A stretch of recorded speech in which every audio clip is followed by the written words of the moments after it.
Bloomberg Audio Studios.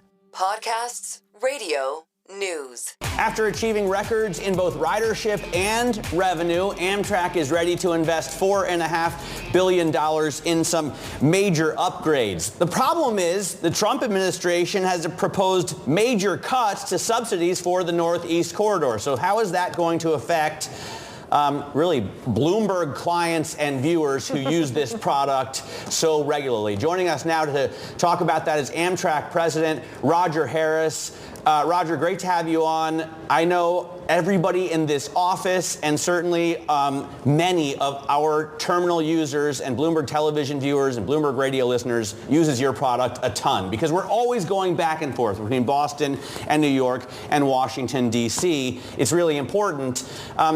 How will the Trump administration affect what you're able to invest? Well, thank you, Matt. And first of all, thank you for having us on today to talk about what's going on at Amtrak. As you said, we've had record ridership and revenue in the past year, in fact, in the last few years. And we've really seen that all across the country, not only in the Northeast Corridor, but also in places like Washington State, Oregon, North Carolina, Virginia. Even our new service in the Midwest between Chicago and the Twin Cities carried almost 250,000 customers in its first year. But specifically about the Northeast Corridor, our capital spending has increased between 2019 and this year from $800 million to $4.5 billion. And really, this is not so much a question of less money for the NEC. It's a change in the sources of funding for the projects that we're building. So traditionally, a lot of the Northeast Corridor investment was funded from the operating earnings on the service. And during COVID, Congress appropriated more money for the Northeast Corridor to help underwrite the operating losses that occurred then. And what we're seeing now in the FY26 budget is really kind of a return to what the normal balance is between operating earnings, funding some of the capital work on the Northeast Corridor, right, versus our annual appropriation. Well, talk to us a little bit more about how you're going to make up for that. I hear what you're saying, that we're just going back to maybe pre-COVID levels when it comes to, the subsidies for the Northeast Corridor. But even still, where do you plan to find the funding sources to make up for that going away, basically?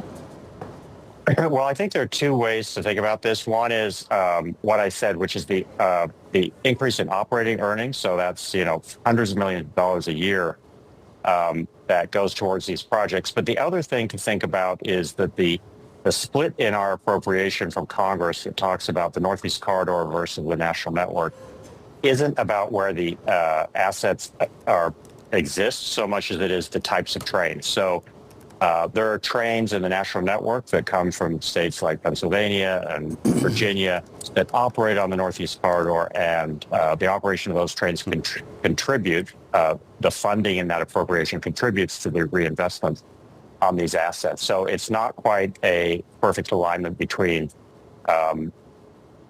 which account the assets are funded from and where the trains are operated. There seem to be a lot of projects that Bloomberg's reporters here are focused on. We got some brilliant questions from Ted Mann, so shout out and thank you to him. The Frederick Douglass Tunnel in Baltimore is one that the Republicans are making a lot of noise about, potentially changing that project. Is that going to go through? The Susquehanna Bridge in Maryland needs to be replaced, the Connecticut River Bridge. Are all of these projects that we're so focused on going to continue to be funded? Yes. One of the things, Matt, that's going on is we're working with the administration and trying to understand where there's a lot of common ground on these projects, because it's been made really clear to me and to the other members of Amtrak management that the administration is really interested in us running an efficient, reliable service and building great infrastructure. So you mentioned the Connecticut River Bridge, which we're building up near Old Saybrook in Connecticut. Just a few weeks ago, we got the grant for funding that project obligated by the administration, and they were very clear on the fact that they want to get that built. We continue to talk to them about the Frederick Douglass Tunnel, and we're working on ways to reduce the total project cost. And we've come up with a lot of good ideas, and we're working through them with them. We also had a project in Newark, New Jersey, the Dock Bridge, where we came up with some great ideas on how to reduce the total cost of the project, and we got a good shout out from the administration. So I would say that the challenge here is finding out where the common ground is, and there's a lot of that, there really is, and getting the projects built.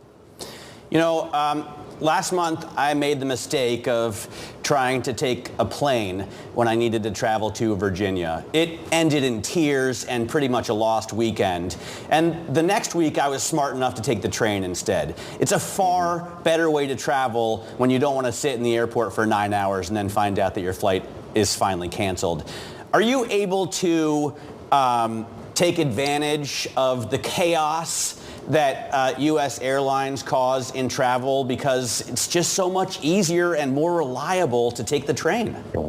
Yeah, absolutely, Matt. We look at the amount of traffic that we compete with the airlines on, and that's not really our primary focus. Okay, we want to get people out of their cars, what we want to make sure we do is that we have a reliable service, and that we communicate with our customers. We have great new Acela trains. I don't know if you want to talk about that right this minute, but we have brand new Acelas that we are, in the final steps of getting approved. I think you heard that from us before, but we are extremely close now. Got the final approvals from the Federal Road Administration earlier this week. That's one more step in improving the reliability and the comfort of the product for the end customer. So right. I really see us stepping up our competitiveness with the airlines. Roger, we have less than a minute here, but I want to talk about that a little bit more, because you compare Amtrak to the airlines. For airlines, I mean, you think about a fully booked first class. In many cases, that would subsidize the rest of the plane. Have you considered going ultra high end when it comes to what Amtrak offers on the higher end? Have you considered, modeling luxury train travel in Europe? Mm-hmm. Well, we've looked at it briefly, but really we see that our core mission is to deliver transportation to the American people. We're probably not the best people to be delivering that kind of very bespoke, very sort of limited product. We want to make sure that we focus the benefits of the money that the government invests in us in touching as many potential customers as possible. All right, Roger, really appreciate your time. That is Amtrak President Roger Harris.